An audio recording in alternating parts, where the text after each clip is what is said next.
I'm Fraser Simons, I'm YG Mitchell. and this is Young at Heart, a sports drama story game.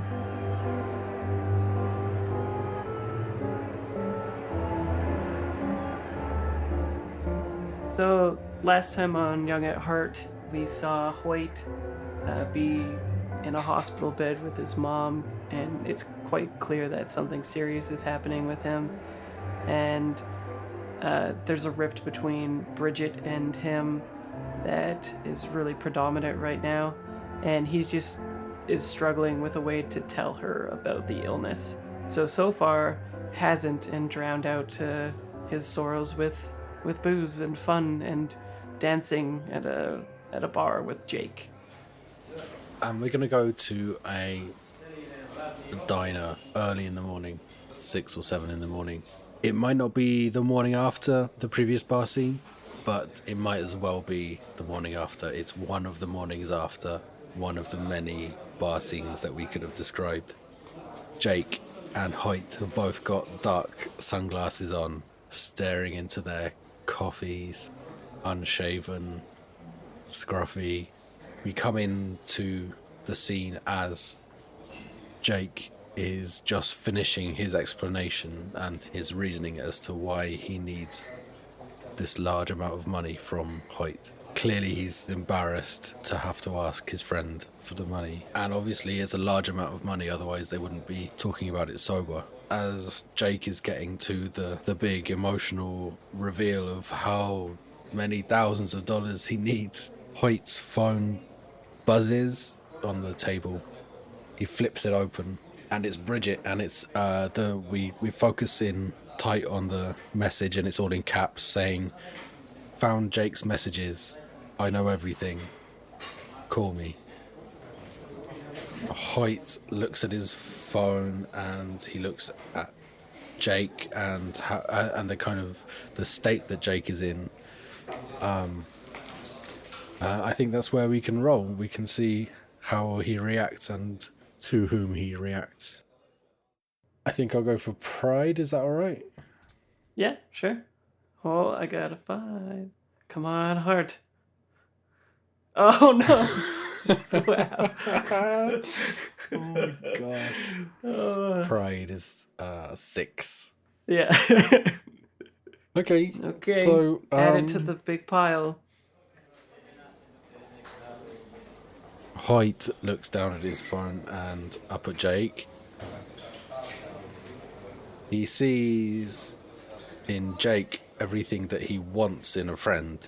Mm-hmm. Jake relies on him. He relies on him professionally and on this personal level as well. He knows that he can help him, and he doesn't need to be emotionally stable for Jake. He doesn't need to be like the Rock for Jake. He can just give him some money, and that's the level that their friendship is. And so he closes his phone and kind of pats Jake on the forearm and says, "Don't worry about it."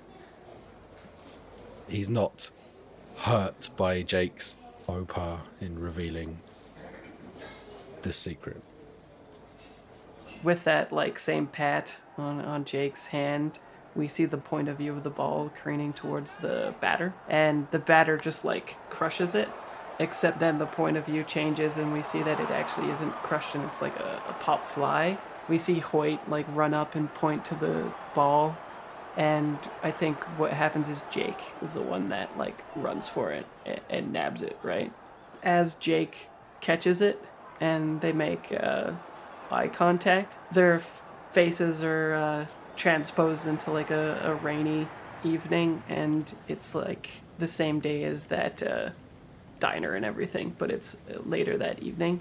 And once again, I think they're on the way to that seedy bar. I think we called it the Greyhound, and they're walking there probably from another bar, so they're drunk and stumbling and whatnot. Hoyt, I think, is just not a very, especially with the amount of pride that we have, I think he's just not a very nice drunk this time. He's a little belligerent, and he's a little bit picking a fight, right?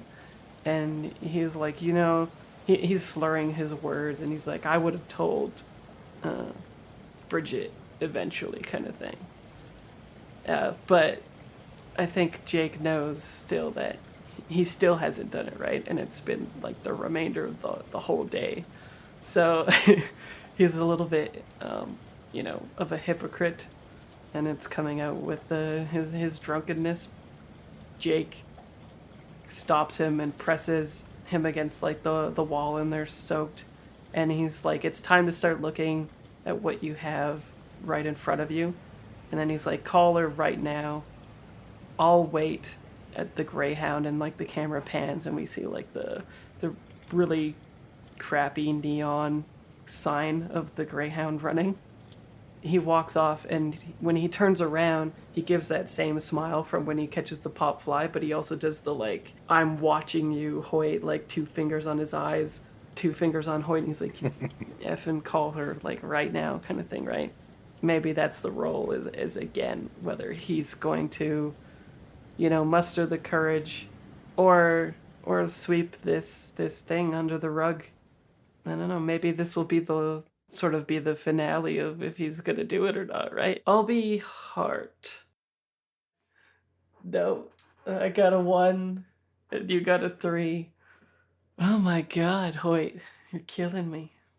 I think he does contact her. I think he texts her. Texts, of course, the coward's way.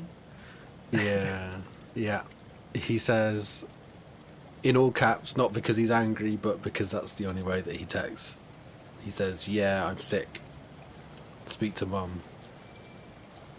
And he closes it. Oh, God. So he's, like, reaching out. Yeah. But he wants his mum to tell her about it. Jeez, Hoyt.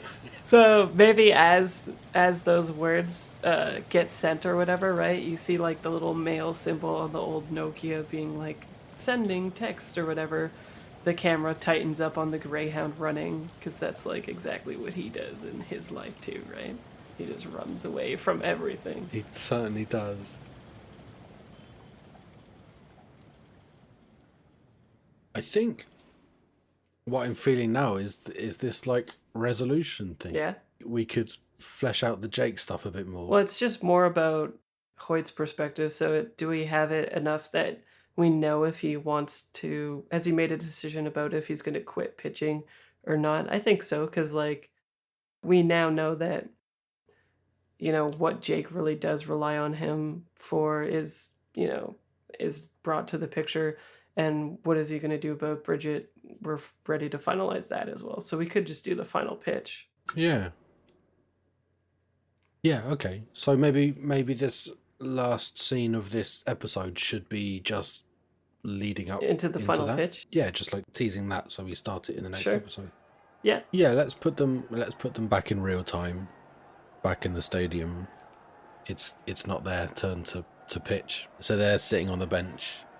Jake looks to Hoyt, pleadingly says, have you made your decision? And nudges him on the arm and says, with an arm like that, you can't be ready to hang it up yet. And maybe he's just like simply ignoring the toll that the game's taken on him as well too, right? Like he's focused on like, oh, you just pitched like 150 miles per hour or whatever, right? But he's also like when he's left the mound, there was like that pool of blood, and maybe now that he's back there, he's like popping some pain pills, and like again when he coughs there's blood, but all the guys on the team except for him and Jake are like completely separate from him, right? Like they're sitting far away to not intrude on his zone.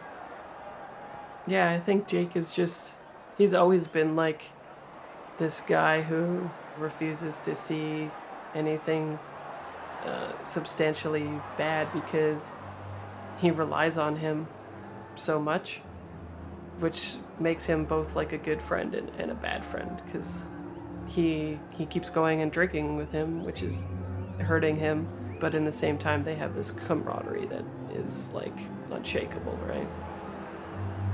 What if he's like saying like, do you really want to quit and then he like grabs Hoyt and kind of like shakes him a little bit and then points to the scoreboard. And like if it was a TV show, right, it would cut right when it's about to look at the scoreboard.